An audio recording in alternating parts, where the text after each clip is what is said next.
शिवसेना एकच, ज्यांना परतायचंय त्यांनी मातोश्रीवर यावं, खासदार संजय राऊतांचं मोठं वक्तव्य. भाजपच्या खऱ्या स्वरूपाची जाणीव झाल्यास ठाकरेंशी चर्चा करण्याचा सल्ला. अब्दुल सत्तारांना आज मुख्यमंत्री उपमुख्यमंत्र्यांनी मुंबईत बोलावलं. बंडखोरी संदर्भात होणार चर्चा, तर संभाजीनगरमध्ये भाजप विरोधात सत्तारांचा मुलगा मैदानात. विधान परिषद निवडणुकीच्या अर्जाची आजपासून छाननी. 17 जागांसाठी महायुती मविया मैदानात, तर बंडखोरांना थंड करण्याचं महायुतीपुढे आव्हान.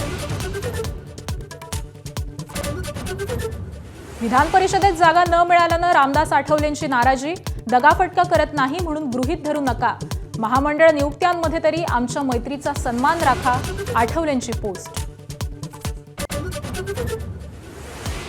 कॅगच्या सक्तीमुळे लाडक्या बहिणींची केवायसी करून घ्यावी लागली. 81 लाख अपात्रांना वगळण्यावरती स्पष्टीकरण.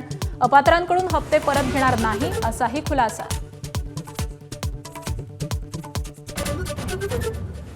आज राज्य मंत्रिमंडळाच्या बैठकीमध्ये कर्जमाफीवर चर्चेची शक्यता. राज्यातील 52,80,000 शेतकऱ्यांना लाभ मिळणार.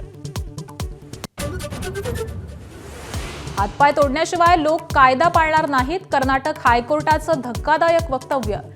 23 वर्षीय बलात्काऱ्याला जामीन नाकारताना केली टिप्पणी. एबीपी माझा, उघडा डोळे बघा नीट.